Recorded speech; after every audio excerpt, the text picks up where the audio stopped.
తాకట్లో ఉన్న బంగారాన్ని విడిపించి ఆ రోజున మార్కెట్ ధర కట్టి మిగిలిన డబ్బును మీకు అందిస్తుంది కొమ్మూరి గోల్డ్.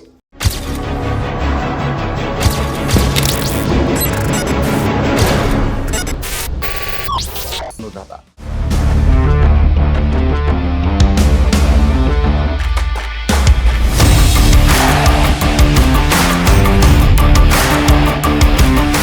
45 సంవత్సరాలు పనిచేస్తున్న మీరే ఎవరైతే మీ మీద ఆరోపణలు చేస్తున్నారో ద్రోహి అంటున్నారు, వాళ్ళు కూడా చాలా కష్టాలు పడ్డారు, ఆర్థికంగా నష్టపోయారు, శారీరకంగా నష్టపోయారు. వాళ్ళు మిమ్మల్ని ప్రొటెక్ట్ చేయడానికి బయట తిరుగుతుంటే మీరు ఈ విధంగా రావడానికి వాళ్ళు జీర్ణించలేకపోతున్నారు అన్నది.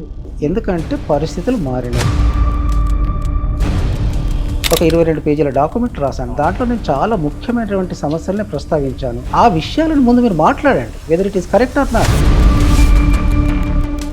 కోహులను, కోవట్లను, ప్రభుత్వంతో కలిసిపోయారనో, ఇంకా ముఖ్యమంత్రితో ఒప్పందాలు చేసుకున్నారనో ఇటువంటివి కాదండి. అసలు బయటకు వస్తే వాళ్ళందరూ ద్రోహులు అనడం మీరు కూడా గతంలో ఉన్నారు కదా చాలా మంది. మేము ఆ మాట అన్నటువంటిది వాస్తవే, కానీ ప్రజల్ని వదిలి వెళ్ళకూడదు. కాబట్టి మరో రూపంలో ప్రజల మధ్యకు వెళ్దాం. మీరు గతంలో ఇక్కడ ఉన్న ఒక కంపెనీ కోసం జల్ జంగల్ జమీన్ అన్న ఉద్యమం తీసుకొచ్చారు, కానీ మీరు బయటకు వచ్చాక అదే కంపెనీ మీకు బ్రాండ్ అంబాసిడర్ అనే పోస్ట్ ఇవ్వబోతుంది. మీరు దాన్ని ఏ విధంగా జీవించారు? వాళ్ళ ప్రయోజనాలు అయితే వాళ్ళు అనేకం చేస్తారు. మేము అది చెయ్యన్నా లేదా అనేది మేము ఆలోచించుకుంటాం కదండి. మా వైపు నుంచి వచ్చినప్పుడు అది తప్ప ఒప్ప అనేది అంతే తప్ప ఎవరు ఏమన్నారంటే దానికి how for I'm responsible for it. రక్త సంబంధం గొప్పదా, వర్గ సంబంధం గొప్పదా? రెండు వేరు కాదండి. ఆ వర్గానికి పని చెయ్యకుండా నిరోధించే రక్త సంబంధమే అయితే మనం తీర్చుకోవాల్సి వస్తుంది. కానీ మనకు జన్మనిచ్చిన తల్లిదండ్రులు ఒంటరిగా వాళ్ళు చేసి వాళ్ళ రోడ్డు మీద పెట్టి మనం ప్రజల కోసం వెళ్ళడం అనేది ఎంతవరకు కరెక్ట్?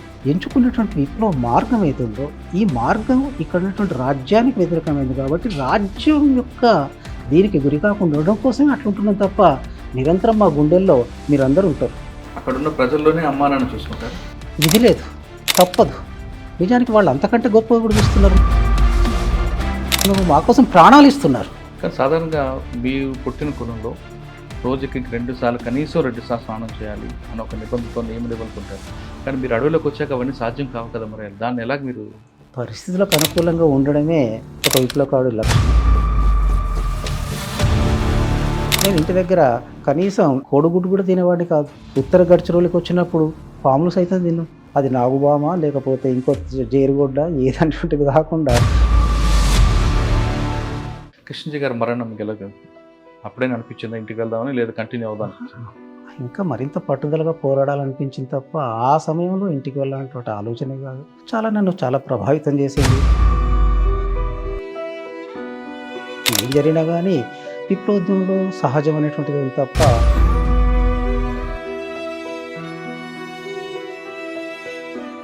కోట్లాది రూపాయలు క్యాష్ ఉంటుంది, కేజీల కొద్ది బంగారు కూడా ఉంటుంది. మరి ఇవి కూడా ప్రభుత్వం దగ్గర తీసుకురాకుండా మీరు ఎందుకు అక్కడ ఇచ్చొచ్చారు? ఆయుధాలతో పోరాడుకోకండి, పరిస్థితులు మారినాయి అని చెప్పి మేము ఆయుధాలు పట్టుకొని వచ్చినాం. మిగతా వాళ్ళకి అప్పగించవచ్చు. ఎంతవరకు ఇచ్చొచ్చు ఉంటుంది? మళ్ళీ వస్తను రానేటువంటి గ్యారంటీ లేదు కాబట్టి ఇచ్చుకోవాలంటే మేము అంత ఇచ్చొచ్చినా. అప్పటికి నా దగ్గర 6 కోట్లు 6 కిలోల బంగారం ఉండేది. అవన్నీ పార్టీకి అప్పగించి నేను ఎవరవంతంగా పార్టీకి ఇచ్చారు. అటువంటి మీరు బయటకు వస్తే మిమ్మల్ని ద్రోహి అని ఎవరనంటే మీకు బాధ అనిపించదండి. ఎందుకంటే బాధపడడం ఎందుకు? కాబట్టి ఏంటంటే వాళ్ళందరికీ నాది ఒకటే విజ్ఞప్తి అండి. అసలు పార్టీ ఈ పరిస్థితికి ఎందుకు వచ్చింది, పార్టీ లోపాలేంటి, అసలు పార్టీ ఈ పరిస్థితికి ఎందుకు వచ్చింది అనేది.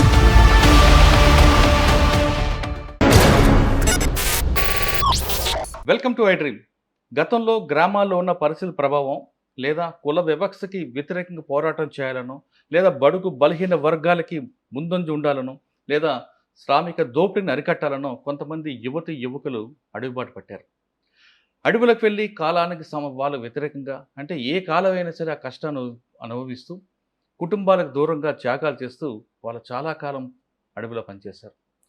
వాళ్ళు ఆ విధంగా పనిచేపట్టే ప్రభుత్వాలు కూడా కిందకు వచ్చి పేద ప్రజల కోసం మౌలిక సదుపాయాలు కల్పించడం కాకుండా చాలా కార్యక్రమాలు చేపట్టి, ఆ విధంగా వెళ్ళిన వారు కొంతకాలం తర్వాత వ్యక్తిగత కారణాలతోనూ, లేదా పార్టీతో విభేదాలతోనూ, లేదా మరో ఇతర కారణాలతో బయటకు వస్తుంటారు. ఆ విధంగా పరిచయం చేసే వారిలో ఈ వారం మన గెస్ట్ మీకు ఎవ్వరికి కొత్తగా పరిచయం చేయలేని వ్యక్తి. ఎందుకంటే భావజాలం అభిమానులందరూ కూడా ఆయన పేరు చాలా చక్కగా అర్థమవుతుంది. మావోయిస్టు పార్టీ ఉద్యమం 60 సంవత్సరాలు అయితే ఆయన అందులో 45 సంవత్సరాలు పనిచేశారు. ఆయన ఒక్కరే కాదు, వాళ్ళ అన్నయ్య కూడా పనిచేశారు. ఆయన పార్టీలోనే అమరుడయ్యారు. ప్రభుత్వం పిలుపు మేరకు మహారాష్ట్ర ముఖ్యమంత్రి గారి ముందు వచ్చి సరెండర్ అయ్యారు. ఆయనే ఈ వారం మన గెస్ట్. పేరు మల్లోచన వేణుగోపాల్ గారు అలియాస్ సోనుదాదా. సోనుదాదా అనగానే మహారాష్ట్ర కాదు, బస్తర్, అబుజ్మఠ్ అన్ని ప్రాంతాల్లో అందరికీ, గిరిజనులందరికీ ఆయన ఒక దేవుడు. ఆయన దాదాపు 45 సంవత్సరాల పార్టీలో ఉండి ఇటీవల మహారాష్ట్రలో గచ్చిరౌలిలో మహారాష్ట్ర సీఎం గారు దేవేంద్ర ఫడ్నవీస్ గారి ముందు తుపాకులతో సహా వచ్చి సరెండర్ అయ్యారు. ఇక్కడ మహారాష్ట్ర ప్రభుత్వం వాళ్ళకి కావాల్సిన సదుపాయాలు కల్పిస్తూ పునరావాస కేంద్రాల జాగ్రత్తగా చూసుకుంటుంది. ఆయన ఎందుకు పార్టీలో వెళ్ళారు, ఎందుకు వచ్చారు అనే విషయాన్ని అన్నని తెలుసుకుందాం. అన్న నమస్తే, మీకు స్వాగతం సుస్వాగతం. మీరు జనజీవన స్రవంతిని అన్నగానే జంగల్ నుండి మళ్ళీ మీరు బయట ప్రపంచంకి వచ్చారు. ఒక విధంగా చెప్పాలంటే జంగిల్ టు కాంక్రీట్ జంగిల్లోకి వచ్చారు. మీరు ఎందుకు వెళ్ళారు, ఎందుకు వచ్చారు అంటే, బ్రాహ్మణ కుటుంబంలో పుట్టిన మీరు, మడితో ఉన్న మీరు, శుభ్రంగా స్నానం చేయకుండా ఉండలేని మీరు ఎందుకు వెళ్ళారు? మీరే కాదు, మీ అన్నయ్య కూడా వెళ్ళారు. వెళ్ళి దాదాపు 45 సంవత్సరాల పార్టీలో పనిచేశారు. 45 సంవత్సరాలు పనిచేసిన మీరే మిడిమిడి జ్ఞానంతో నేను చేసిన కొన్ని తప్పుల వల్లే ప్రజలు మాకు దూరం అయ్యారని మీరు ఒక లేఖను విడుదల చేశారు. ఆ విధంగా రాయడం వల్ల ఇప్పటికే పార్టీలో వేలాది మంది త్యాగాలు చేశారు, ప్రాణాలు కోల్పోయారు. అంటే వాళ్ళ ప్రాణాలకు విలువ లేదని కొంతమంది అంటున్నారు. మీరేమంటారు? వాళ్ళందరినీ కాపాడుకోలేకపోయామనేటువంటి ఒక తపనతోటి, వాళ్ళందరినీ రక్షించుకోలేకపోయామన్నటువంటి ఒక అపరాధ భావనతోటే ఆ రకంగా రాయాల్సి వచ్చింది. వాస్తవంగా ప్రపంచాన్ని, దేశాన్ని, మారుతున్న పరిస్థితుల్ని సవ్యంగా అర్థం చేసుకోగలిగి ఉంటే విప్లవోద్యమంలో త్యాగాలు చేయడం అనివార్యం. త్యాగాల్ని శంకించడం లేదు, త్యాగాల్ని ఎత్తిపడుతున్నాం. వాళ్ళ త్యాగాలు వృధా కాకూడదని చెప్పే మారుతున్న పరిస్థితులకు అనుకూలంగా మనము మారాలని చెప్పి ఆలోచించి ఆ రకంగా రాయడం జరిగింది. అంటే ఇంతకాలం, అంటే 45 సంవత్సరాల తర్వాత మీకు మెలకు వచ్చిందంటారా? అంటే ఇప్పటికే చాలా జరగాల్సిన నష్టం అంతా జరిగిపోయింది కదా. ఇంకా నష్టాలు జరగకూడదని, జరిగే నష్టాలు జరిగిపోయాయి. జరిగిన నష్టాల నుంచి గుణపాఠాలు తీసుకుందాం, మరిన్ని నష్టాలని అరికడదాం. మనం భవిష్యత్తులో ఇలాంటి నష్టాలకు అవకాశం లేకుండా ఉండడం కోసమే ఆ రకంగా రాయాల్సి వచ్చింది. మెలకువ ఎప్పుడయింది అనేటువంటి విషయానికి వస్తే, మెలకువ చాలా ముందే అయింది. పార్టీలో క్రమశిక్షణ సూత్రాలు ఉంటాయి. ఆ సూత్రాల ప్రకారం ఎవరైనా, ఈవెన్ ఇంక్లూడింగ్ జనరల్ సెక్రటరీ కూడా వాటికి అతీతులు గారు, వాటి ప్రకారం నడుచుకోవాల్సి వస్తుంది. నేను గత 20-22 సంవత్సరాల నుంచి పార్టీలో మారుతున్న పరిస్థితులు, మేము అవలంబిస్తున్న పద్ధతులు, వీటన్నిటి మీద చర్చిస్తూ నా అభిప్రాయాల్ని పార్టీ కమిటీ ముందు ఉంచుతూ వస్తున్నాను. అందులో భాగంగానే ఈ నిర్ణయం. మీరు ప్రభుత్వం ముందు రావాలనుకున్నది ఎప్పటి నుంచి ఈ ప్రక్రియ స్టార్ట్ అయింది? వాస్తవానికి ఈ రకంగా రావాలనేటువంటి విషయానికి వస్తే 2024 మధ్యలో, మీకు తెలుసు అనుకుంటా, మా సిఆర్బి మెంబర్ ఉదయ్, ఆయన, నేను సిఆర్బి ఇన్ఛార్జ్ని కాబట్టి నాకు ఉత్తరం రాస్తూ శాంతి వార్తలకు మళ్ళీ మనం ప్రయత్నం చేయకూడదా అనే ఒక ప్రశ్నను నా ముందుకు తీసుకొచ్చి, నేను నా తోటి సిఆర్బి మెంబర్స్ రాజుదాదా, కోసదాదా, రామ్దేర్ వీళ్ళ ముందు ఆ ప్రశ్న నుంచే వాళ్ళు, మనం శాంతి వార్తలు పోవాలంటే స్పష్టంగా తుపాకులు పట్టుకొని 2004లో లాగా శాంతి వార్తలకు వెళ్ళలేము, తుపాకులు దించితే తప్ప శాంతి వార్తకు అవకాశం లేదు అని రాజుదాదా చాలా స్పష్టంగా చెప్తే, దాని అర్థం అదే, ఇది 2004 కాదు, 2024. కాబట్టి మనం ప్రభుత్వం ప్రకటిస్తున్న వైఖరి ఏదైతే ఉందో ఆ వైఖరి మీద మనం ముందు ఒక స్పష్టతకు వచ్చే వెళ్ళాలి అని చెప్పి నేను ఆయనతో మాట్లాడాను. ఆయన ఆ రకంగా తుపాకులు వదిలిపెట్టి వెళ్ళడం సరైనది కాదు అనేది తను మాట్లాడిండు. మిగతా ఇద్దరు సైలెంట్గా ఉండడంతో వాళ్ళ అభిప్రాయం కూడా అదే అయి ఉంటుందని చెప్పి నేను విడ్రా అయ్యాను. మళ్ళీ తర్వాత అదే అభిప్రాయాన్ని మా జనరల్ సెక్రటరీ బసవరాజు గారు, తర్వాత అక్కడే గణపతి గారు ఉన్నారు, వాళ్ళతో ఒక 15 రోజుల తర్వాత నేను కలుసుకున్నప్పుడు వాళ్ళ ముందు కూడా ఇదే అభిప్రాయాన్ని, అంటే ఈ ప్రక్రియ 2024లో స్టార్ట్ అయింది. 2024లో శాంతి చర్చలు చేయాలనేటువంటిది ఏదైతే ఆంధ్రప్రదేశ్, తెలంగాణ నుంచి ముందుకు వచ్చిందో మార్చిలో, దాని మీద కొన్ని మా పార్టీ వైపు నుంచి కూడా జనరల్ సెక్రటరీ ప్రత్యక్షంగా ప్రకటనలు విడుదల చేయడం, ఆ సమయం అంతా నేను ఇక్కడ లేను, నేను ఒరిస్సాలో ఉన్నా.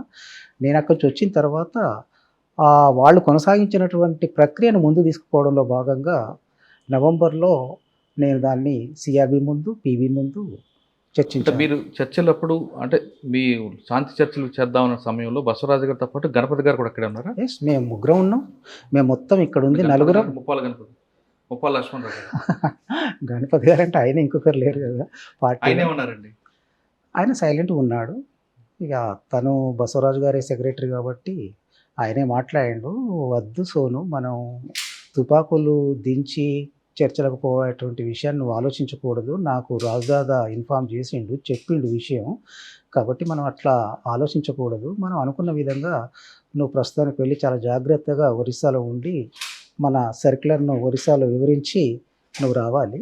కానీ ఒకప్పుడు సాయుధ పోరాటం ద్వారానే మనం సాధించవచ్చు అన్న నమ్మిన మీరు ఇప్పుడు సాయుధ పోరాటం అవసరం లేదని ఎలా మీరు భావిస్తారు? ఒకప్పుడు అదే అన్నాం, మారిన పరిస్థితుల ప్రకారం ఇది అంటున్నాం. కాబట్టి పరిస్థితుల్లో వచ్చిన మార్పే ఆ మార్పుకు ప్రధానమైన కారణం, మరేమీ లేదు. కానీ సమాజంలో చాలా రకాల మార్పులు వచ్చాయి, ప్రభుత్వం చాలా డెవలప్మెంట్ చేస్తుంది, కింద వరకు వస్తున్నాయి. కానీ మీరు అభివృద్ధికి వ్యతిరేకులుగా అనేది ఒక ముద్ర పట్టుకుంది. ఆ ముద్ర నుంచి బయటపడడానికి మీరు ఏమైనా ఆలోచించారా? అభివృద్ధిని రకరకాలుగా వ్యాఖ్యానిస్తున్నారు, ఎవరి వ్యాఖ్యానం వాళ్ళది. కానీ సమాజంలో వచ్చే మార్పులు మీరు ఎందుకు గుర్తించలేకపోయారు? గుర్తించడం కాబట్టే వచ్చింది. అది ఇప్పుడు ఇన్ని సంవత్సరాలు అంటే చాలా మంది చనిపోయిన తర్వాత మీరు గుర్తించారు. అంటే పోలీసుల వైపు చనిపోయారు, ఇటు మీ వైపు కూడా చనిపోయారు కదా. ఇంతమంది ప్రాణత్యాగాల తర్వాత మీరు గుర్తించారా? ఇప్పటికీ గుర్తించలేదు కదండి. ఇప్పుడు నన్ను ఇప్పుడు కొంతమంది ఇంకా ద్రోహులు అని చెప్పి సాయుధ పోరాటానికి తాత్కాలికంగా విరమణ ప్రకటించడం, దీన్ని మొత్తంగానే సాయుధ పోరాటాన్ని విరమించడంగా, దీని నుంచి వైదొలగడంగా, ఇంకా రకరకాలుగా తెలంగాణలో తెలుగు సమాజంలో ముందుకు వస్తున్నటువంటి కొన్ని వాదనలు ఏవైతున్నాయి మీరు చూస్తున్నారు. కాబట్టి ఇంకా ఇప్పటికీ గుర్తించడం లేదు కదా. అంటే వాళ్ళు మిమ్మల్ని వ్యతిరేకించడం, మేము ద్రోహి అన్నం వెనక వాళ్ళు చాలామంది మీరు ఎవరైతే మీ మీద ఆరోపణలు చేస్తున్నారో ద్రోహి అంటున్నారు, వాళ్ళు కూడా చాలా కష్టాలు పడ్డారు, ఆర్థికంగా నష్టపోయారు, శారీరకంగా నష్టపోయారు. కొంతమంది కిడ్నాప్ చేయడం, తలలు గుండు కొట్టించడం, వాళ్ళ మీద కేసులు, వాళ్ళు మిమ్మల్ని ప్రొటెక్ట్ చేయడానికి బయట తిరుగుతుంటే మీరు ఈ విధంగా రావడాన్ని వాళ్ళు జీర్ణించలేకపోతున్నారు అన్నది.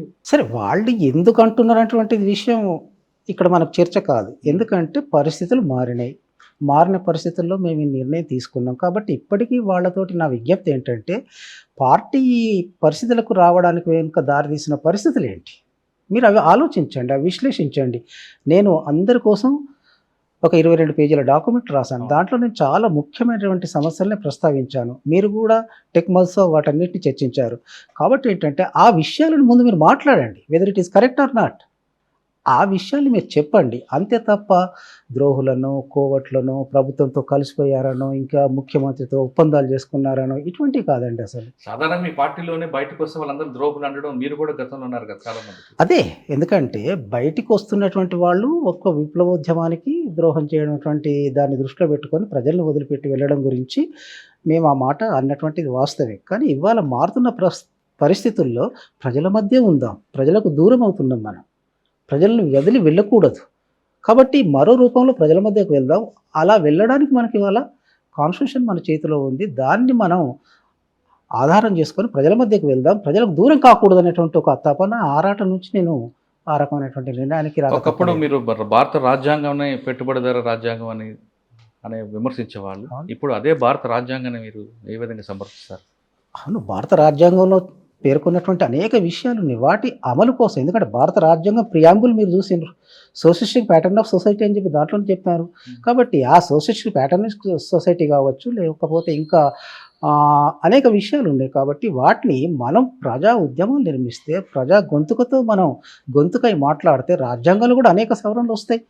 42వ సవరణ ఎందుకు వచ్చింది, 73వ సవరణ ఎందుకు వచ్చింది, 2006లో ఫారెస్ట్ రైట్స్ యాక్ట్ ఎందుకు వచ్చింది, వీటన్నిటి వెనుక ప్రజా ఉద్యమాలే కారణం. కాబట్టి ప్రజా ఉద్యమాన్ని నిర్మించడం ద్వారా రాజ్యాంగాన్ని కూడా మార్చుకుంటే అవసరమైతే.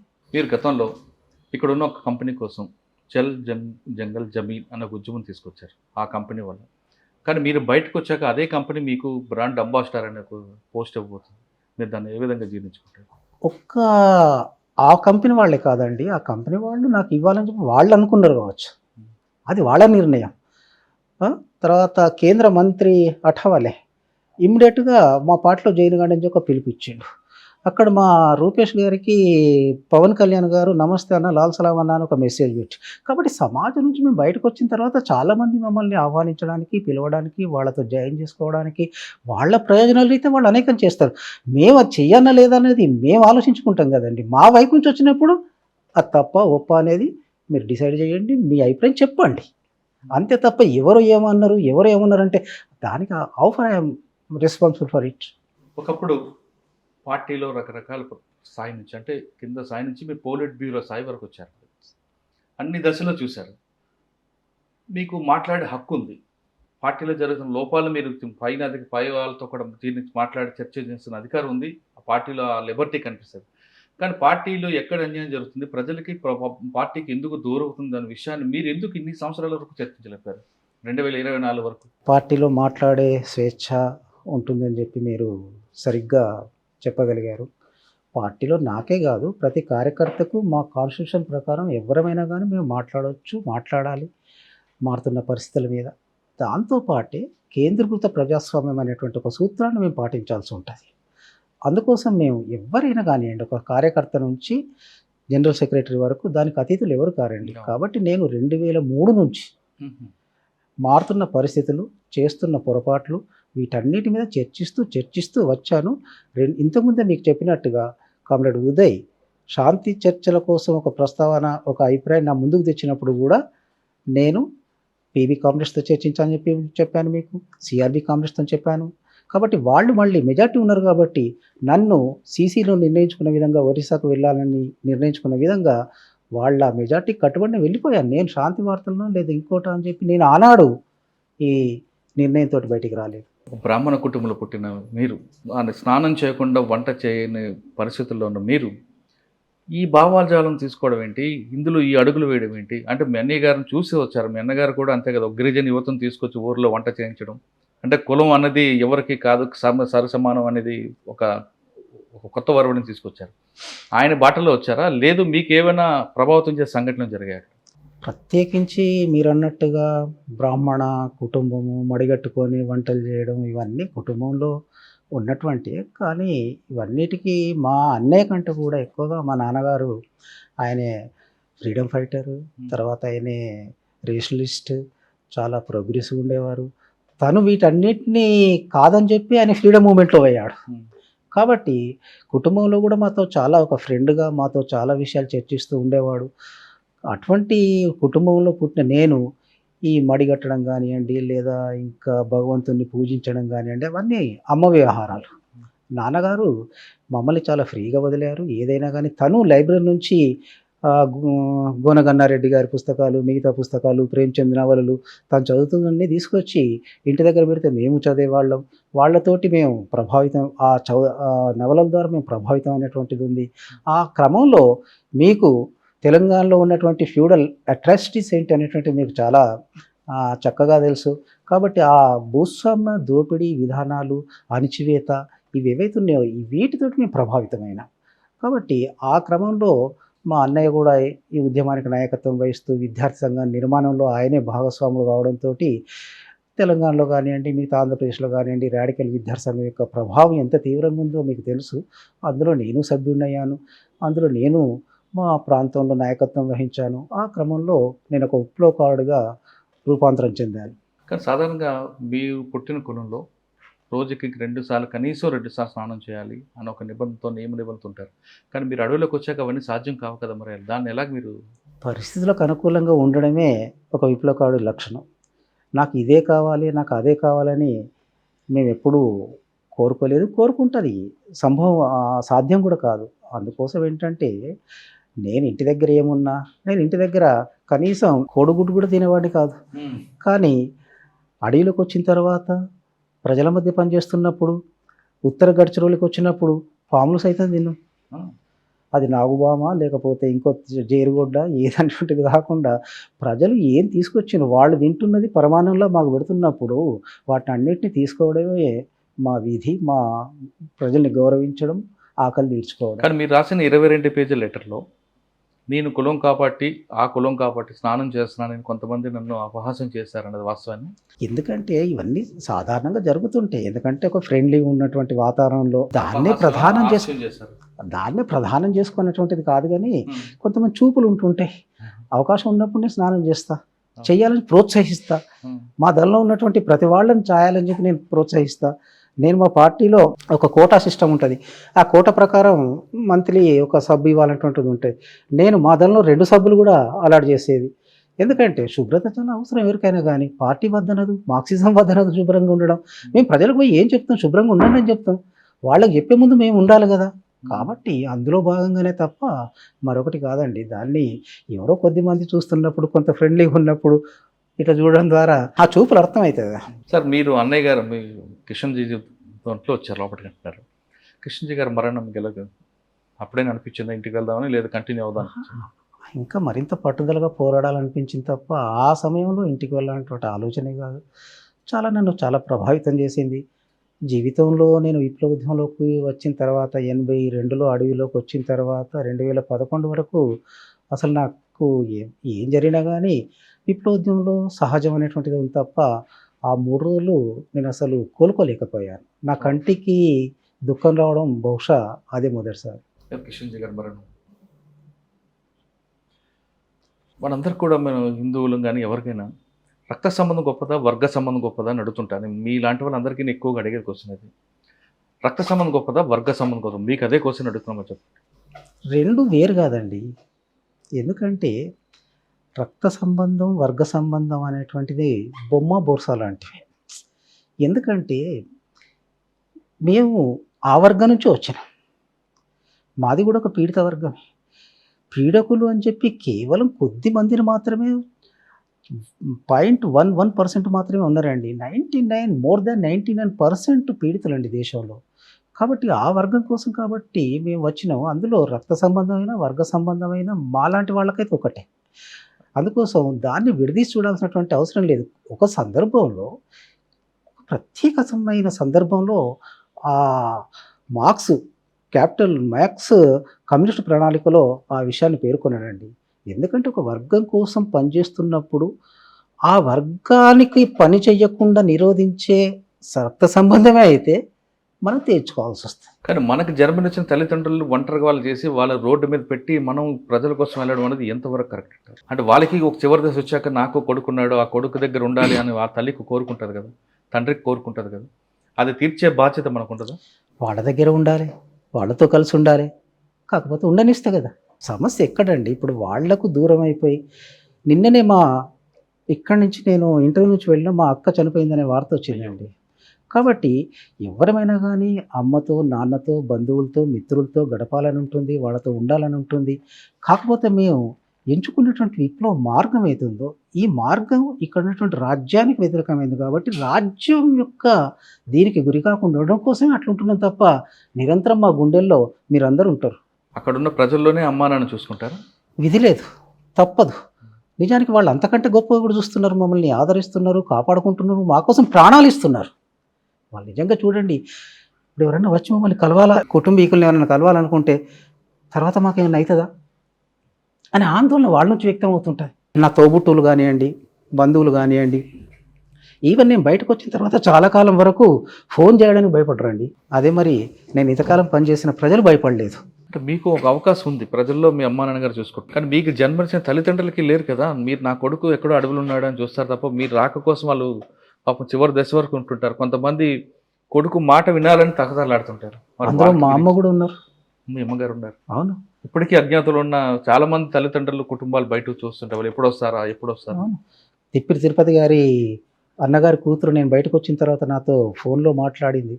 మా పెదనాన్నకి ఈ విషయాలన్నీ తెలుసా అని చెప్పి తిప్పిరి తిరుపతి గారి అన్నగారి కూతురు నాతో మాట్లాడింది. తెలుసమ్మా అని చెప్పి నేను ఆమెతో చాలాసేపు మాట్లాడాను. వాళ్ళందరూ రావాలని చెప్పి మేము కూడా కోరుకుంటున్నాం, వాళ్ళ మధ్యన ఉండాలని చెప్పి కోరుకుంటున్నాం. కేవలం పరిస్థితులు అండి, వాళ్ళకు కానివ్వండి మాకు కానివ్వండి మధ్యలో ఒక బ్యారికేడ్ లాగా ఉన్నటువంటి పరిస్థితులు. ఆ పరిస్థితులు లేకపోతే మేమందరిలాగానే ఉంటాం. మేము మానవాతీతులం కాదు కదండి. తిప్పరి తిరుపతి అలియాస్ దేవ్జీ మీరు చివరిసారికి ఎప్పుడు చూసారు, ఎప్పుడు కలిసారు? నేను ఆయనతో చాలా కాలం పనిచేశాను. ఆయనే ముందు వచ్చినప్పుడు నేను ఆయనకు డీసీగా వ్యవహరించాను సిరోంచిలో ఆయన పనిచేసినప్పుడు.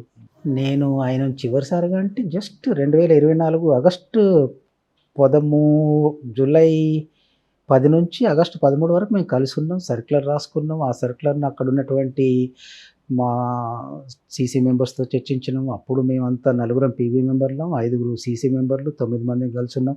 ఆగస్టు 13కి అట్లా విడిపోయినట్టు. 2024 ఓకే. 24. అప్పుడేం చర్చలు వచ్చిందా మనం బయటికి వెళ్దాం అనే విషయాన్ని? అప్పుడు రాలేదండి. ఎందుకంటే మేము ఒక సర్క్యులర్‌ని కొత్త రాసుకున్నాం. దాంట్లో మా లోపాలన్నీ ఇప్పుడు నేను 22 పేజీల్లో పేర్కొన్న లోపాలన్నీ ఆ సర్క్యులర్ ఆధారంగానే పేర్కొన్నానండి. అంటే అప్పటికి బసవరాజు అనే సార్ కూడా ఉన్నారు. నలుగురం పీబీ మెంబర్స్ ఉన్నాం మేము. నలుగురం పీబీ ఎక్కడ మెంబర్స్ జరిగింది? ఉన్నాం. ఇది ఎక్కడ జరిగింది? మాడ్‌లో. హుహు. అదే మా బేస్‌గా మేము ఫీల్ అవుతూ వస్తున్నాం కాబట్టి మాడ్‌లోనే మా మీటింగ్‌లన్నీ మేజర్‌గా మాడ్‌లోనే జరుగుతాయి. మాడ్‌లోనే ఆ మీటింగ్ కూడా జరిగింది. అప్పుడు గణపతి దేనికి వ్యతిరేకించారా? సమర్థించారా? దేనికండి? బయటికి వెళ్దాం. అప్పుడు రాలేదు కదా చర్చ. ఆ సందర్భంగా రాలేదు. నేను పదే పదే అదే చెప్తున్నా. నేను 2024 నవంబర్‌లో చర్చలకు పోదామనే ప్రతిపాదన వచ్చిన తర్వాత చర్చలకు వెళ్ళాలంటే ఆయుధాలు దించకుండా సాధ్యం కాదు అనే విషయం కామ్రేడ్ రాజుదాదా చర్చించినప్పుడు అంతే. ముందు మనం ప్రభుత్వ వైఖరి ఏంటో దానిపైన ఒక స్పష్టతను ఏర్పరచుకున్న తర్వాతనే వెళ్ళాల్సి ఉంటుంది మీరు అనేటువంటి. తుపాకులు పట్టుకొని బయటకు వచ్చారు. తుపాకులు అంటే పార్టీ ఆస్తి, ప్రభుత్వానికి కాదు. తుపాకులు పట్టుకొని బయటకు వెళ్ళడానికి కొంతమంది వ్యతిరేకిస్తున్నారు. మీరేమంటారు? తుపాకులనే ప్రధానంగా చూసేవాళ్ళు, మనుషుల ప్రాణాలు, విప్లవోద్యమం యొక్క గమ్యం, మారుతున్న పరిస్థితుల్ని అర్థం చేసుకోలేకపోతున్న వాళ్ళు, లేదా అర్థం చేసుకున్నప్పటికీ ఆ దిశలో బయటికి చెప్పలేకపోతున్న వాళ్ళు ఆ రకంగా మాట్లాడుతున్నారు. కానీ మేము ప్రజలు ఏది కోరుకుంటే అది సాధిస్తారండి. ముందు మాకు తుపాకులు లేవు గదా! హ్మ్. తుపాకులన్నీ ఉద్యమంలో వచ్చినాయి. మళ్ళీ ఉద్యమం చేయాలనుకున్న వాళ్ళు తుపాకులు కాదు, మిసైల్సే సాధించుకుంటారు. కానీ పార్టీ నుంచి బయటకు వచ్చే వాళ్ళు సాధారణంగా చేతికున్న వాచి కూడా ఇచ్చి వస్తుంటారు కదా! మరి మీ తుపాకులు తీసుకురావడం కరెక్ట్ కాదని మరికొంతమంది వాదన. అసలు పార్టీ అంటే అసలు మేము కాదనుకుంటున్నారా? పార్టీ అంటే ఎవరండి? ప్రజలు. పార్టీ అంటే సరే ప్రజలనేది పక్కకు పెడదాం. పార్టీ అంటే మేమందరం సెంట్రల్ కమిటీ నుంచి మొదలుపెడితే ఏసీ వరకు, పీఎల్జీఏ సభ్యుల వరకు వాళ్ళు పీఎల్జీఏలో వస్తారు. పార్టీ ప్రతి కార్యకర్త పార్టీ సభ్యుడండి. పార్టీ అంటారండి వాళ్ళను. కాబట్టి మేము వందలాది మంది వచ్చినాం. మేము పార్టీ కాదా? పార్టీ అంటే ఎవరు? ఎవరు అనుమతి తీసుకొని రావాలి? పార్టీలో ఒక పద్ధతి ఏంటి? ఒక విషయాన్ని, భిన్నాభిప్రాయాన్ని చర్చించడం అనేటువంటిది ఒక పద్ధతి. పార్టీలో మేము ఆ పద్ధతిని అనుసరించినాం. అనుసరించిన తర్వాత ఈ విషయాలపైన ఏకీభావం ఉన్న వాళ్ళందరూ మేము బయటకు వచ్చినాం. ఏకీభావం లేని వాళ్ళు ఉండిపోయినారు. ఓకే. వాళ్ళు పార్టీకి పార్టీ, మేము సంబంధించిన పార్టీ అప్పటి తుపాకులు వరకు. తీసుకొని ప్రభుత్వం దగ్గరకు వచ్చారు. దాన్ని ఎవరు వ్యతిరేకించట్లేదు. కానీ పార్టీకి సంబంధించిన కొంత ఆస్తి ఉంది. కొంత డాక్యుమెంట్స్ ఉంటాయి. కొన్ని డంపులు ఉంటాయి. కోట్లాది రూపాయలు క్యాష్ ఉంటది. కేజీల కొద్ది బంగారు కూడా ఉంటది. మరి ఇవి కూడా ప్రభుత్వం దగ్గర తీసుకురాకుండా మీరెందుకు అక్కడ ఇచ్చొచ్చారు? ఎందుకంటే ప్రభుత్వం దగ్గరికి రావడానికి, ఎందుకంటే పార్టీ నుంచి మేము బయటకు వస్తున్నప్పుడు తుపాకుల్ని వదిలిపెడుతున్నాం, తుపాకులు వదిలిపెట్టాల్సిన పరిస్థితి వచ్చిందనేటువంటి విషయాన్ని మేము తేల్చుకున్నాం కాబట్టి విషయం అంతా సాయుధ పోరాటంతోటి. డాక్యుమెంట్లతోటో లేదా డబ్బులతోటో లేకుంటే మీరన్నట్టుగా బంగారు నిధులతోటో సమస్య పేచీ లేదండి. కాబట్టి మేము నిజాయితీగానే అవన్నీ మేము పోరాడుకుంటాం, మీరు వెళ్ళండి అనేటువంటి అవగాహనతో ఉన్న వాళ్ళకి అప్పచెప్పొచ్చు. మీరు మీకు పోరాడుకోవడానికి డాక్యుమెంట్లు కావాలి, మీకు పోరాడడానికి బంగారం కావాలి, లేదా డబ్బులు కావాలి, నిధులు కావాలి. అయితే ఆయుధాలతో పోరాడుకోకండి, పరిస్థితులు మారినాయి అని చెప్పి మేము ఆయుధాలు పట్టుకొని వచ్చినాం. మిగతాన్ని వాళ్ళకి అప్పగింపొచ్చినాం. ఎంతవరకు ఇచ్చొచ్చు ఉండొచ్చు? నేను ఎందుకంటే నేను ఒరిస్సాకు పోతున్నప్పుడే మా సెక్రటరీ గారు అవన్నీ సతీష్‌కి అప్పజెప్పి పోవాలని చెప్పి అన్నారు. ఎందుకంటే నేను మళ్ళీ తిరిగి ఎవరైనా కానీ ఉద్యమంలో ఉన్నప్పుడు, పనులలో ఉన్నప్పుడు, దూర ప్రాంతం పోతున్నప్పుడు అవన్నీ నాకే తెలుసు కాబట్టి మళ్ళీ వస్తానో రా అనేటువంటి గ్యారంటీ లేదు కాబట్టి ఇచ్చిపోవాలంటే మేము అంత ఇచ్చొచ్చినాం. అప్పటికి నా దగ్గర 6 కోట్లు 6 కిలోల బంగారం ఉండేది. అవన్నీ పార్టీకి అప్పగించి నేను అంటే అక్కడ లోకల్‌గా ఉన్నటువంటి క్యాడర్‌కి అప్పగించి నేను ఒరిస్సాకి వెళ్ళాను. అంటే మీ దగ్గర 6 కోట్ల క్యాష్, 6 కేజీల బంగారం. ఇది మీరే క్యారీ చేసేవారా? ఎక్కడ దాన్ని డంప్‌లో పెడతారా? ఎలా తీసుకెళ్తుంటారు? అంటే మూవ్‌మెంట్ ఒక దగ్గర ఉండదు పార్టీ. మూవ్ అవుతుంటది. ఒక దగ్గర నుంచి ఇంకో చోటికి. ఈ 6 కేజీలు 6 కోట్లు నగదు తీసుకొని తిరుగుతుంటారు. బంగారం అంటే ఎక్కడ పెట్టుకోవచ్చు. బంగారం పెట్టుకునేది, డబ్బులు కూడా భూమాత ఒడిలో దాచిపెట్టి ఇదంతా ఎవరికి ఇచ్చారు మీరు వస్తున్నప్పుడు? నేను పోతున్నప్పుడే ఒరిస్సా పోతున్నప్పుడే ఇక్కడ మేము కొంతమంది నాతో ఉండేటువంటి సెక్యూరిటీ గార్డ్స్ మేము 2 భాగాలుగా చేసుకొని కొంతమందిని తక్కువ మందితో నేను ఒరిస్సా వెళ్ళినా. మిగతా వాళ్ళు ఇక్కడ ఉన్న నా క్యాడర్‌కే అప్పగిస్తే వాళ్ళు రూపేష్ గారికి అప్పజెప్పారు. నేను ఉన్నప్పుడే కొంత బసవరాజు గారికి కూడా ఇచ్చాను. సార్ సాధారణంగా సెంట్రల్ కమిటీ మెంబర్ల దగ్గర ఎంతవరకు ఉంటుందండి డబ్బులు? ఎవరి దగ్గర మీ అట్లా ఒక్కరి దగ్గర ఉండదండి. కదా, అందరి దగ్గర ఉంటుందా? మీ ఒక్కరి దగ్గర ఉంటుంది? ఎవరి దగ్గర అట్లా ఉండదండి. ఎవరి అవసరాల కోసం వాళ్ళం మీటింగ్ లోపలనే నాకు ఈ సంవత్సరం కోసం ఇంత ఇవ్వండి అని చెప్పి బడ్జెట్‌ను సెంట్రల్ కమిటీ ముందే ప్రవేశపెడతారు. నాకు ఇంత కావాలి, ఇంత కావాలి, ఇంత కావాలనేది. పార్టీలో మెజారిటీగా డబ్బు నేనును కోస్‌దాదే మెయింటైన్ చేసేది. ముందు నుంచి కూడా మేమే దాదాపు 40 ఏళ్లుగా పార్టీ బ్యాంక్ నాదేనండి. సార్ పార్టీకి ఆర్థికంగా నిధులు ఎక్కడి నుంచి వస్తుంటాయండి? రకరకాల రూమర్స్ ఉన్నాయి, బయట బెదిరిస్తారని ఒకసారి, కొంతమంది కంప్లైంట్లు ఇస్తాయని. ఇదంతా వాస్తవమేనంటారా? మా పార్టీ కాన్స్టిట్యూషన్‌లో మేము రాసుకున్నామండి. పార్టీకి నిధులు ఏ వైపు నుంచి రావాలని. పార్టీ సభ్యత్వ రుసుము ఉంటుంది, పార్టీకి లేవీ వస్తుంది, పార్టీకి ట్యాక్సులు వేస్తుంటాం. ఆ రకంగా పార్టీకి నిధులు సమకూరుతుంటాయి. ఇవాళ పార్టీ అడవుల నుంచి మేము పనిచేసే ప్రాంతాల నుండి వనరుల్ని తీసుకెళ్లే వాళ్ళు ఉంటుంటారు. కాబట్టి వాళ్ళ మీద మేము ట్యాక్స్ విధిస్తుంటాం. ఆ ట్యాక్స్ నుంచి మాకు డబ్బు కలెక్ట్ అవుతుంది. ట్యాక్స్ విధించే హక్కు మీకు లేదు కదా? ట్యాక్స్ విధించే హక్కు అది ట్యాక్స్ విధించేది ప్రభుత్వానికి ఉంటుంది, మీకు ఎక్కడి నుంచి వస్తుంది? మేము మాది ప్రభుత్వం అని చెప్పి ఫీల్ అయినాం కదా. ఓకే, సమాంతర ప్రభుత్వం అంటారు అనేది మేము జంతర సర్కార్ అనేది ఎప్పుడైతే ఏర్పాటు చేసినామో మేము జంతర సర్కార్ని ఏర్పాటు చేసినాం కాబట్టి అక్కడ మేము మా ప్రాంతంలో పనిచేసే వాళ్ళ మీదనే వేసినాం. బయట వేస్తేనేమో నిజంగానే అనుకోవచ్చు మాకు హక్కు లేదు. వాడు ఎవడు ఇవ్వడు కూడా, వాడు బయట వేసేది ఉంటే. అంటే జంతర్ సర్కార్ సమాంతరం ప్రభుత్వాన్ని నడుపుతాం ఛత్తీస్గఢ్తో పాటు ఈ ప్రాంతాలు ఉన్నారు. అదే జంతర్ సర్కారు నిర్మాణంలో లోపమా, లేదు ఎందుకు ఆర్గనైజ్ కరెక్ట్ చేయడం లోపమా, ఎందుకు ప్రజలకు దూరం ఇది వచ్చింది? ఒకప్పుడు స్టార్టింగ్లో బాగుంది జంతర్ సర్కార్ ఛత్తీస్గఢ్ ఆ ప్రాంతంలో, క్రమేపీ అది ఎందుకు విస్తరించలేకపోయింది? నిర్మాణం లోపం అంటారా, లేదా అక్కడ ఉన్న ఆదివాసీలు దాన్ని వ్యతిరేకించారా? నిర్మాణ లోపం కానివ్వండి లేదా ఆదివాసులు వ్యతిరేకించడం మాటే లేదు. ఏదైనా కానీ పార్టీ అనేది ఒక తల కదండి. కాబట్టి ప్రతిదాన్ని అది ఏ రకంగా నడిపిస్తుంది అనేది ఆధారపడి ఉంటుందండి. ఇవాళ బయట కానీ మీరు రాసిన లెటర్లోని ఆధార్ కార్డు వద్దని వ్యతిరేకించడం కానీ, లేదా జంతర్ సర్కార్ స్కూల్లో 7వ క్లాస్ చదువుకున్న బాబుకి ప్రభుత్వం ఇచ్చే స్కూల్లో సీట్ లేకపోవడం కానీ, ఇవన్నీ మీరు విశ్లేషించారు. అదంతా వాస్తవం అంటారా? నేను రాసిన 22 పేజీలు మీరు చూసిండ్రు కాబట్టి అవి అడుగుతున్నారు. అది స్వాభావికమే. మేము 2020లో ప్లీనోలో ఫైనల్ చేసిన పీవార్ను కూడా మీకు నేను ఇస్తా. అది కూడా చూడండి. రేషన్ కార్డులతో సహా వ్యతిరేకించడం దాంట్లో రాసుకున్నామండి. నేను చెప్పింది ఏ ఒక్కటి కూడా నా బుర్రలో పుట్టింది కాదు. కానీ ప్రభుత్వంలో కొంతమంది అధికారుల మీద బలవంతంగా రాయించారనేది ఒక ఆరోపణ. అందుకే అంటున్నా కదండి, 2020 ప్లీనోలో జరిగిన రివ్యూ మీకు ఇస్తాను. నేను అప్పుడు ప్రభుత్వంతో కానీ అధికారులతో కానీ నాతో రాయించా కానీ ఇవన్నీ ఏవి ఉండవు. నేను సీసీ రివ్యూ చేసిన పీవార్ మీకు ఇస్తా, డీకేజెస్సీ రివ్యూ చేసిన పీవార్ మీకు ఇస్తా. అవన్నీ అందుబాటులో ఉన్నాయి, బయట నెట్లో ఉన్నాయి, వివిధ సోర్సుల ద్వారా వాళ్ళకి బయటికి వెళ్ళినాయి. మేమంతా పార్టీలో ఉండంగానే అవన్నీ బయటికి వెళ్ళినావు. వాటన్నిటికీ ఆధారాలు ఉన్నాయండి. ఏదో గాలి వాటి కబుర్లుగా నేను అవి చెప్పింది కాదు, అవన్నీ రాసింది కాదు. మేము చాలా పొరపాట్లు చేశామండి. దూరంగా ఉండి చాలా మీరు మీ జీవితంలో సగంగా పూర్తి యవ్వనవంతా పార్టీకి ఇచ్చారు.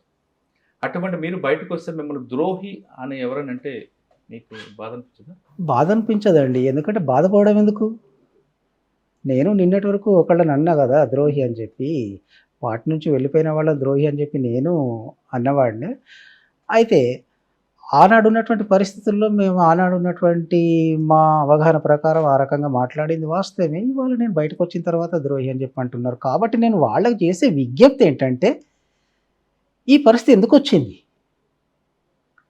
ఇవాళ సరే ఇంతకుముందు మేము అన్నం అనుకుంటే ఒక్కరొక్కరు వ్యక్తులుగా పోయినటువంటి వాళ్ళు విప్లవోద్యమాన్ని వదిలిపెట్టిపోవడం, మమ్మల్ని అందరినీ వదిలిపెట్టిపోవడం, ప్రజల్ని వదిలిపెట్టిపోవడం పైన మేము వాళ్ళని ఆ రకంగా అన్నాం. ఆ తర్వాత మేము ఇప్పుడు రాసుకున్న దాంట్లో కూడా వాళ్ళు వెళ్ళడానికి కూడా మా రాజకీయ పరిస్థితులు కారణమై ఉంటాయనేటువంటి విషయాన్ని కూడా నేను మళ్ళీ అక్కడ జోడించిందండి ఇప్పుడు నేను రాసిన దాంట్లో.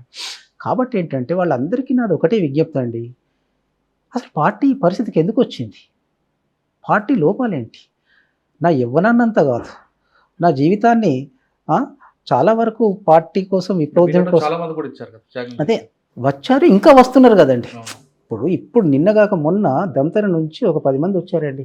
కాబట్టి ఇప్పటికీ అది కొనసాగుతూనే ఉంది. అసలు పార్టీ ఈ స్థితికి ఎందుకు చేరిందనేది మీరు ఆలోచిస్తారా? నన్ను ద్రోహి అని, కోవర్ట్ అని, ఫడ్నవీస్తో సంబంధాలు ఉన్నాయని, ఇంకెవరితో సంబంధాలు ఉన్నాయని చెప్పి నిందించుకుంటూ కూర్చుంటారా? కావాల్సింది ఏంటండి? కాబట్టి అసలు పార్టీ ఈ పరిస్థితికి ఎందుకు వచ్చిందనేది దయచేసి మీరు ఆలోచించండి. దయచేసి మీరు విశ్లేషించండి. విషయాన్ని విశ్లేషించి ప్రజల ముందు పెట్టండి. అది నేను వాళ్ళను కోరుకునేది, వాళ్ళకు విజ్ఞప్తి చేసేది. సార్ 1969 నుంచి తీసుకుంటే ఉద్యమం శ్రీకాకుళం అంటే ముందు లక్షల బరి నుంచి శ్రీకాకుళం రైతాంగ పోరాటం, తర్వాత ఉత్తర తెలంగాణ, నల్లమల, రాయలసీమ ఇవన్నీ ప్రాంతాలు విసిరించింది. ఓ ఎర్ర జెండా అనేది 16 రాష్ట్రాల పండిన పార్టీ. అప్పుడు ప్రజలకు ఎదుర్కొన్న సమస్యలు మీరు గుర్తించేవారు, ప్రజలు కూడా మిమ్మల్ని గౌరవించేవారు. ఆ సతి నుండి ఈ సతికి రావడానికి కారణం మీరు అబుజ్మడ్ ఏరియాలోని పూర్తిగా ఫిక్స్ అయిపోవడం, ఇదే ప్రపంచం అనుకుని మీరు ఉండిపోవడం వల్లే మిగతా చుట్టుపక్కల మైదాన ప్రాంత ప్రజలందరూ మీకు దూరం అయ్యారు. ప్లస్ ఇక్కడ జరుగుతున్న సమస్యలను పక్కన పెట్టి కేవలం ఆదివాసీలే మీకు ప్రాణం అంటూ ఉండబట్టి ఈ పరిస్థితి వచ్చిందన్నది. అవన్నీ పైకి కనపడుతున్నటువంటి విషయాలండి. కానీ వాస్తవంగా అంతరంగికంగా జరుగుతున్నటువంటి పరిణామాలు, విషయాలు, చర్చలు వేరండి. ఎందుకంటే మీకు ఒక ఉదాహరణ చెప్తానండి. తెలంగాణ నుంచి బలగాలను ఎప్పుడు రిక్రూట్ చేసుకున్నాం మేము? వెనక్కి ఎప్పుడు పిలుచుకున్నాం డీకేకు? డీకే అన్నాడు ఒక రేర్ ఏరియాగా ఉంది కాబట్టి మేము తెలంగాణ నుంచి బలగాలను ఎప్పుడు వెనక్కి తీసుకున్నాం? 2003లో. మాధవ్ అమరత్వంతో 2005లో ఆంధ్రప్రదేశ్ అంతా మొత్తం దెబ్బతినిపోయింది. ఆ తర్వాత వస్తే ఉత్తర ఛత్తీస్గఢ్లో 2005 నాటికే దెబ్బతినిపోయింది. బెంగాల్లో కిషన్జీ అమరత్వంతో 2011లో దెబ్బతినిపోయింది. ఎంఎంసీలో స్టాగ్నేషన్కు 99, 2000 నాటికే స్టాగ్నేషన్కి వచ్చేసింది. కాబట్టి ఒక్కొక్క ప్రాంతాన్ని విడిగా విశ్లేషించుకుంటే పరిస్థితి ఏంటి అనేటువంటిది అర్థమవుతుంది. అంతే అంటే కేవలం దండకారణం కాకుండా చుట్టుపక్కల ప్రాంతాలు ఏం జరుగుతుందో కూడా విశ్లేషించుకుంటున్నారు. సీసీ అదే చేస్తుంది కదండి. సీసీ పని మొత్తం దేశవ్యాప్తంగా ఉన్నటువంటి పరిస్థితి ఏంటి, దేశవ్యాప్తంగా మన ఉద్యమం ఏ స్థితిలో ఉంది, ఏ రకంగా ఉన్నటువంటి విషయాన్ని విశ్లేషిస్తుంది సీసీ. మరి అందుకు అనుగుణంగా ఎందుకు మార్పులు చేయలేకపోయింది? ఎందుకు కింద వరకు క్యాడర్ని డెవలప్ చేయలేకపోయింది? క్యాడర్ అదే అంటండి, క్యాడర్ని డెవలప్ చేయడం అనేటువంటి విషయానికి వచ్చేది ఉంటే ఫస్ట్ మనం తీసుకున్న టాస్క్ ఏంటి? బలాబలాలను విశ్లేషించుకోవడం, దానిపై ఆధారపడి ఉంటుంది. కాబట్టి మేము అనుసరించిన పద్ధతులు నేను ప్రధానంగా చెప్తుంది 2000 తర్వాత నుంచి పిఎల్జీ ఏర్పడిన తర్వాత నుంచి మేము సైనిక కర్తవ్యాలపైన ప్రధానంగా ఫోకస్ చేసినాం. సైనిక కర్తవ్యాలపైన మేము ప్రధానంగా కేంద్రీకరించినాం. అది మేము చేసిన తప్పిదామని చెప్పి నేను చెప్తున్నా కదండి. అంటే ఒకప్పుడు పార్టీ ఐడియాలజీ దగ్గర ముందుకు వెళ్ళిన పార్టీ, చాలామంది చదువుకున్న వారు వచ్చిన పార్టీ క్రమేపీ తగ్గిపోవడం ఒకటి. 2 మావోయిస్టు పార్టీ, నక్సల్స్ పార్టీ అంటే కేవలం తుపాకీతో ఫైట్ చేయడం వరకే పరిమితం అయిందనేది, దాడులు, రెద్దాడి దీనికే అవుతుంది తప్ప మిగతా దాన్ని ముందుకు వెళ్ళలేదనేది బయట అంటుంటారు. బయట అంటున్నారని కాదండి, చాలామంది నిజంగా జస్ట్ నాకు ఆ సందర్భం గుర్తులేదు కానీ హరగోపాల్ గారు కూడా 2018-19లో ఒక వేదికపై మాట్లాడండి. గతంలో చాలా సమస్యలు తీసుకునేది వీళ్ళు, ఇప్పుడు కేవలం మిలిటరీ పైన ఏదో అంబేద్కర్ గారే ముందు ఏదో మాట్లాడిన సందర్భంలో చెబుతూ ఆయన అన్నారండి. ఇంకా కొన్ని వ్యాసాలలో టంకశాల అశోక్ గారు మిగతా వాళ్ళంతా వాళ్ళు కూడా రాస్తున్నటువంటి సందర్భాలు ఉన్నాయి. చాలామంది మమ్మల్ని మీరు గాడి తప్పుతున్నారని చెప్పి విప్లవ క్యాంపును, విప్లవ శిబిరాన్ని, వాళ్ళకు తోచిన సలహాలు, తర్వాత అభిప్రాయాలు వాళ్ళు వ్యక్తం చేస్తున్నటువంటి సందర్భాలు మేము అపహాస్యం చేస్తూ వచ్చాం తప్ప వాటి నుంచి నేర్చుకునే ప్రయత్నం చేయలేదండి. మీరు అంటున్నది కరెక్ట్. ఇప్పుడు నేను 22 పేజీల డాక్యుమెంట్లో అదే రాశానండి. మాకు సాయుధ క్యాడర్ తప్ప పార్టీ లేదు ప్రజల్లో. రహస్య పార్టీ ఏదైతే ఉండాలో అది లేదండి. అది మేము చేసిన మిస్టేక్. సార్ చాలామంది జనజీవన స్రవంతిలోకి వచ్చామంటుంటారు. చాలా అంటే మీరు అన్నారే లేదు కానీ కొంతమంది అంటుంటారు. మరి అడవిలో ఉన్న ఆదివాసుల జనం కదా? ఆ రకంగా ఎందుకంటే ఇప్పుడు మనం ఏ రకంగా వ్యాఖ్యానించుకుంటాం అనేది ఉందండి. ఎందుకంటే ఒక పరిమితమైనటువంటి ప్రజలకే కేవలం ఆదివాసులు భారతదేశ జనాభాలో 8.4% ఉన్నారు. అందులో మేము ఈ ఆదివాసుల్లో అంటే కూడా కేవలం మళ్ళీ రోడ్ సైడ్ గ్రామాలలో లేము, పట్టణాలలో లేము, అడవులకు మూల ప్రాంతాలకే మేము పరిమితం ఉన్నాం. కాబట్టి చాలా చిన్న ప్రాంతాల్లో ఉన్నటువంటి ప్రజలకే మేము పరిమితం ఉన్నాం. కాబట్టి విశాల ప్రజల్లోకి వెళ్దాం, అనేక సెక్షన్ల మధ్యలోకి వెళ్దాం. మనం స్వయంకృత అపరాధాలతోటి మనం ఇక్కడికి పరిమితమైనాం. కాబట్టి వీటి నుంచి బయటపడడానికి మనం విశాల ప్రజల్లోకి వెళ్ళడానికి కొత్త మార్గాలను అన్వేషిస్తామని చెప్పేదే మేము చెప్తున్నటువంటి. వాళ్ళు ప్రజలు కాదు, వీళ్ళే ప్రజలు, ఆ రకమైన డిమార్కేషన్ అది సరైనది కాదు. సార్ మీరు వచ్చిన తర్వాత వరుసగా పార్టీకి నష్టాలు జరుగుతూనే ఉన్నాయండి. అంటే మీ ద్వారా కాకపోయినా ఏదో రకంగా గవర్నమెంట్ చూస్తుంది. ఆపరేషన్ కగార్ అనేది కూడా మార్చ్ 31 చేస్తుంది. దీని తర్వాత పార్టీ ఉంటుందంటారా? ఎందుకంటే పార్టీ ఉంటుందా ఉండదా అనేటువంటిది, ఎందుకంటే మేము ముఖ్యంగా సాయుధ కేడర్లు ఎవరైతే ఉన్నారో సాయుధ కేడర్లు క్రమంగా మేము చేస్తున్నటువంటి తప్పులతోటి, మేము మా అంచనాలు, మా విశ్లేషణలు, మేము తీసుకుంటున్న ఎత్తుగడలతోటి దెబ్బతింటూ వస్తున్నాం. ఆ క్రమంలో కగార్ స్టార్ట్ అయింది. కగార్ అనేటువంటిది కూడా అది అధికారికంగా వచ్చిన పేరులాగా నాకైతే ఎక్కడ చదివింది లేదు. అది మ్, మొదటిసారి మీడియా నుంచే మేము విన్నటువంటిది. ఆ పేరు కూడా 2024 జనవరిలో తెలుగు మీడియానే మళ్ళీ అది కూడా అక్కడి నుంచే వచ్చింది మేము చూసింది. కాబట్టి సరే పేరు ఏదైనప్పటికి కూడా పెద్ద ఎత్తున దాడి జరుగుతుంది. దీంట్లో మేము చాలా నష్టాలు పోతున్నాం. నేను రాకముందు నష్టపోయినాం, మేము వచ్చిన తర్వాత నష్టపోతున్నాం. మీరు వచ్చాక మరీ ఎక్కువ జరిగినట్టుంది. అంటే నేను రాకముందే బసవరాజు గారు అమరులయ్యారు కాబట్టి ఆ తర్వాత కూడా జరుగుతున్నాయి. ఇప్పటికీ నేను ఇప్పుడు వచ్చే ముందు కూడా ఒక వీడియో చూసొచ్చాను. దాంట్లో పౌర హక్కుల నాయకులు ఎవరో వారు దీని మీద విశ్లేషిస్తూ మాట్లాడుతున్నారు. కాబట్టి అది కొనసాగుతుందండి. అందుకోసం ఏందంటే పార్టీ లేకుండా సైన్యం నిలబడడం గానీ, సైన్యం ఉండడం గానీ సాధ్యం కాదండి. కానీ పార్టీలో మిలిటరీకి సంబంధించిన వరకు హిడ్మా ఎన్కౌంటర్, తర్వాత బసరా ఇంకొక వ్యక్తి ఉంటారు, ఆయన కూడా లొంగిపోవడం, అరెస్ట్ అవడం, ఇవన్నీ కూడా పార్టీకి మిలిటరీకి దెబ్బ కొడుతుందా కొట్టదా? ఎందుకంటే ముందే చాలా దెబ్బతినిపోయినాం కదండి. ఎందుకంటే పార్టీలో జనరల్ సెక్రటరీ అమరుడు కావడం అనేది చాలా పెద్ద తీవ్రమైనటువంటి ఎవరు నష్టం. ఊహించారంటే అవుతుంది అలాగని? నేనైతే ఊహించిందండి. ఆయనతో అన్నాను నేను నవంబర్ 18 నాడు కలిసినప్పుడు ఆయనతో మమ్మల్ని అందరినీ నువ్వు మనం అనుకున్న విధంగా వెళ్ళాలని చెప్పి అంటున్నావు దాదా, మరి నువ్వెక్కడ ఉంటావు? నీకు ఇక్కడ అసలు గ్యారంటీ ఏముంది? ఇక్కడ ఉండలేం కదా. మమ్మల్ని అందరిని నన్ను ఒరిస్సా పొమ్మంటున్నావు, దేవుజీని దక్షిణ బస్తర్ పొమ్మంటున్నావు, రాజధాని కోజధాని బయటకు వెళ్ళి బతకాలని చెప్పి అంటున్నావు. ఇటువంటి పరిస్థితుల్లో అసలు నువ్వెక్కడ ఉంటావు? నువ్వు ఉండలేవు కదా అంటే, ఇక ఉండాలి కదా ఎవరో మనం. నేను చాలా చిన్న టీం తోటి ఒక 9 మందితోటి ఇదే ప్రాంతంలో సమన్వయంలో ఉంటాను అని చెప్పాడండి. ఇది ఏ ఒక్క నష్టం కూడా అనూహ్యమైంది కాదు. 2024 కగారు స్టార్ట్ అయిన తర్వాతనే మా సర్కిల్లో మీరు చూడండి ప్రతి దాంట్లో మేము నిలబడలేము, ఉండలేము అంటే అనేటువంటి కొంతమంది మీలాంటి వాళ్ళు ప్రభుత్వంతో రాజ్యంతో పోరాటం కన్నా ప్రజాస్వామ్యబద్ధంగా ప్రజలకు సేవ చేద్దాం మీరు వస్తున్నారు. కొంతమంది దేవ్జీ లాంటి వారు కానీ మరికొంతమంది ఇంకా పార్టీలో ఉండిపోవడానికి ప్రధాన కారణం నమ్ముకున్న సిద్ధాంతాన్ని బయటికి వెళ్తే అందరూ ముఖం చూపించలేక నమ్ముకున్న సిద్ధాంతం కోసం ఉండిపోయారు, అక్కడే అమరులు అవ్వడానికి కొంతమంది ఉంటున్నారు అనేది వాస్తవం. ఇక చెప్పలేమండి. ఎందుకంటే అందరి మధ్యన చర్చ జరిగింది. ఇప్పుడు నిన్న కాక మొన్న పడకల స్వామి ఆయన ఎన్కౌంటర్లో చనిపోయిన విషయం మీకు తెలుసు. ఆయనతో నేను బయటికి వచ్చడానికి ముందు 3 నెలలు ఆయనతోటే గడిపానండి. ఓ నన్ను చాలా అపారంగా ఆయన గౌరవించేవాడు, నాతో చాలా మంచిగా వ్యవహరించేవాడు, నా రక్షణ బాధ్యతలన్నీ ఆయనే తీసుకునేవాడు, అవన్నీ చేశాడు. కాకపోతే రాజకీయాల విషయాలకు వచ్చే వరకు చాలా స్పష్టంగా చెప్పేవాడు, దాదా నువ్వు చెప్తున్న తప్పులన్నీ ఉన్నాయి పార్టీలో, నేను ఒక్క తప్పు కూడా వ్యతిరేకించడం లేదు. పడకల స్వామి అన్నారు. ఇవన్నీ కరెక్ట్ మీరు చెప్పారు, కానీ ఆయుధం వదిలిపెట్టడం నేను సిద్ధంగా లేను అని చెప్పాను. కాబట్టి ఎవరి కానీ అభిప్రాయం మీరు వాళ్ళే. ఇంతకాలం పనిచేసిన తర్వాత బయటకు వచ్చాక మిమ్మల్ని కూడా చంపాలని కొంతమంది చంపాలని కొంతమంది కాదు, ప్రభాకరే. మేము బయటకు వస్తున్నప్పుడు మా ఒక టీం వాళ్ళకి తారసపడ్డది, దాంట్లో నుంచి 6 తీసుకెళ్ళిండు బలవంతంగా. కాబట్టి అది చవన్ అక్కడ లినిపి ఒకరిని చంపుకోవడం అనేది పార్టీ సిద్ధాంతం. పార్టీకి సిద్ధాంతం అని చెప్పి అనుకున్నప్పుడు వాళ్ళు, నేను అక్కడ ఉన్నప్పుడే ఆయుధాలు వాళ్ళపైన దాడి చేసుకొని స్వాధీనం చేసుకోవాలనేటువంటి ఒక స్టేట్మెంట్ కూడా ఓపెన్గానే ఇచ్చిండ్రు. కాబట్టి దాడి చేయడానికి సిద్ధపడ్డారు వాళ్ళు, ఉండాలని చెప్పి అనుకున్నటువంటి వాళ్ళు.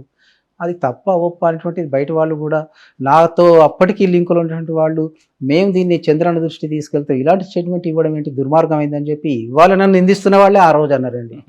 సార్ 45 సంవత్సరాల పార్టీలో మీకు బాగా గుర్తుండిపోయిన ఒక సంఘటన చెప్పండి. అంటే మీరు లక్ష్యం నెరవేరేయమని ఒకటి, 2 బయటకు వస్తున్నప్పుడు అడవిని వదిలిపెట్టి వస్తున్నప్పుడు మీరు పడ్డ మానసిక క్షోభ.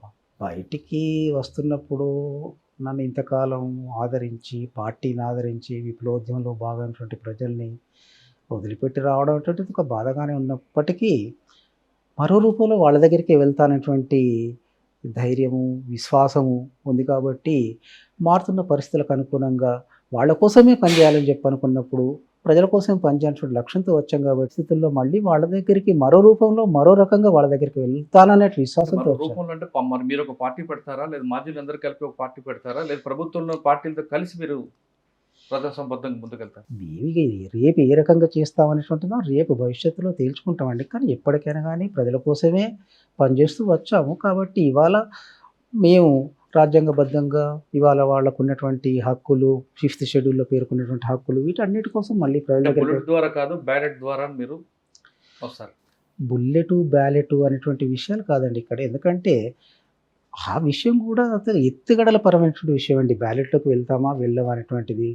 కాబట్టి రేపు అవసరం ఏది ఉంటే మా పార్టీలో చివరి దశలో మేము దీన్ని యాక్సెప్ట్ చేసాం.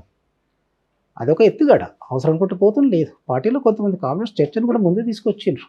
కాబట్టి అది పెద్ద సమస్య కాదండి. కానీ ఏమైనా గానీ ప్రజా అవసరాల కోసం, ప్రజా సమస్యల కోసం మనం అనేక రూపాల్లో పోరాడాల్సి ఉంటుంది. అందులో బ్యాలెట్ ఒకటి అవసరమైద్ది. కాబట్టి అది కానీ సమస్య మీకు కాదు. ఒక క్వశ్చన్ అడిగారు. 45 సంవత్సరాల్లో మీకు బాగా నచ్చిన సంఘటన ఒకటి. చాలా సంఘటనలు ఉన్నాయండి. మళ్ళీ మనం కలుసుకున్నప్పుడు అవన్నీ పంచుకుందాం. మల్లోజుల వేణుగోపాల్ గారి ఇంటర్వ్యూ అనగానే చాలామంది రకరకాల ప్రశ్నలు పంపారు. అసలు ఆయనకి ఎంతమంది అభిమానులు ఉన్నారు, దాని గురించితో పాటు ఏం క్వశ్చన్లు అడగాలని కూడా వాళ్ళు వాట్సాప్ చేశారు. ఒక్కొక్కటి క్వశ్చన్ సార్ అన్నని అడిగి తెలుసుకుందాం. అలా మీ గురించి చాలామంది ప్రభుత్వం ఎదుట ఆయుధాలు పట్టుకుని లొంగిపోవాలి నిర్ణయానికి దారితీసిన పరిస్థితులు ఏంటి, ఎప్పటి నుంచి మీరు ఎలా పునరాలోచన పడ్డారు, ఏ విషయాలు మిమ్మల్ని ఈ నిర్ణయాలు తీసుకొని పురుకొల్పాయి, ఈ ప్రక్రియ ఎప్పటి నుంచి మొదలైంది, మొత్తం కాలం ఎంత పట్టింది? వాళ్ళందరికీ ముందు బ్రీఫ్గా. ధన్యవాదాలు.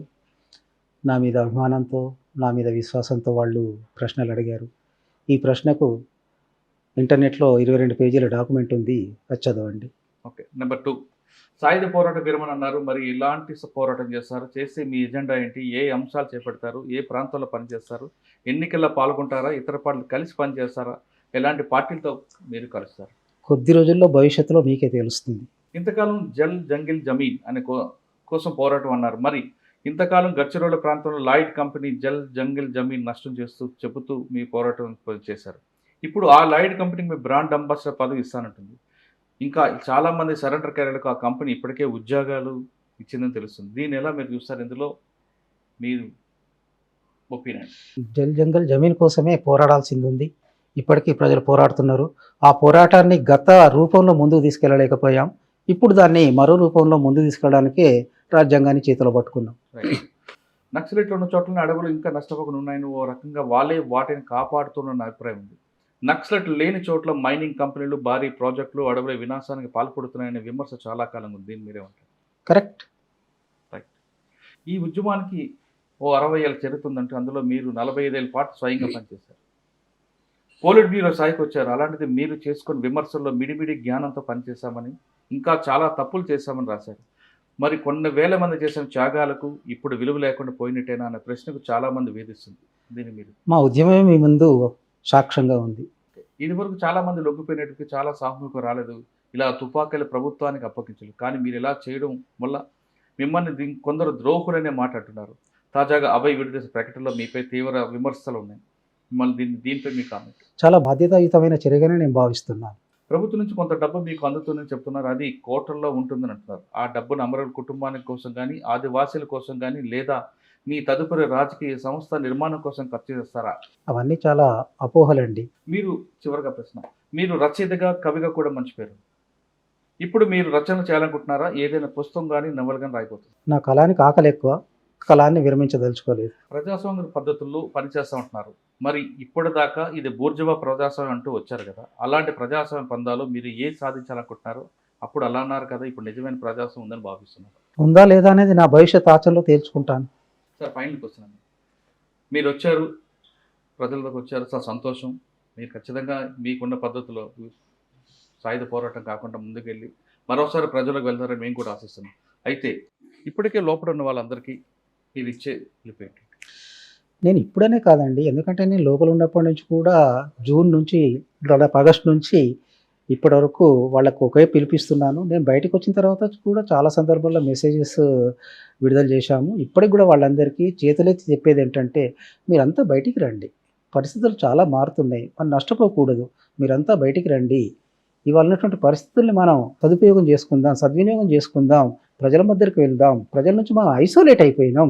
మళ్ళీ ప్రజల మధ్యకు వెళ్ళడానికి మనం దీన్ని అవకాశంగా తీసుకొని మనం ప్రజల మధ్యకు వెళ్దామని చెప్పి నేను వాళ్ళకు చేతులెత్తి ఆహ్వానిస్తున్నాను, చేతులెత్తి పిలిపిస్తున్నానండి. ఇప్పటికీ అజ్ఞాతులను అందరూ కూడా ఖచ్చితంగా రండి, బయటకు వచ్చి మన ప్రజాస్వామ్య పద్ధతిలోనే మనం పోరాటం చేద్దాం అంటూ మల్లోజు వేణుగోపాల్ గారు అలియాస్ సోనుదాదా రెండు చేతులతో వ్యక్తి మరీ నమస్కరిస్తున్నారు. ఖచ్చితంగా బుల్లెటే కాదు, బ్యాలెట్ ద్వారా చాలా మార్పులు వస్తుంటాయి. మీరందరూ అజ్ఞాతులను అందరూ కూడా రండి. మీలాంటి వాళ్ళ త్యాగాల కోసం ప్రజలు కూడా వేచి చూస్తున్నారు. ఎంతోమంది మీ వెనుక వచ్చి ఖచ్చితంగా రాజకీయంగా వచ్చి ప్రజల కోసం పోరాటం చేసే మిమ్మల్ని ఆహ్వానించాడు కూడా సామాన్య ప్రజలు సిద్ధంగా ఉన్నారు. కాబట్టి మీరు ఖచ్చితంగా అడవుల్లో ఉండి మీ కుటుంబాలకు అన్యాయం చేయకుండా బయటకు రండి, ప్రజాస్వామ్యబద్ధంగా పోరాటం చేయండి, ప్రజల్లో మార్పు తీసుకురండి, కుల వ్యవస్థను పూర్తిగా నిర్మూలన వరకు మీరు కృషి చేస్తారని కోరుకుంటున్నాం. ఇది మళ్ళీ వేణుగోపాల్ గారితో ఎక్స్చేంజ్ ఇంటర్వ్యూ వచ్చే వారం మరొక ఇష్టం మళ్ళీ కలుద్దాం. అంతవరకు నమస్తే. థ్యాంక్ యూ వెరీ మచ్ అన్న.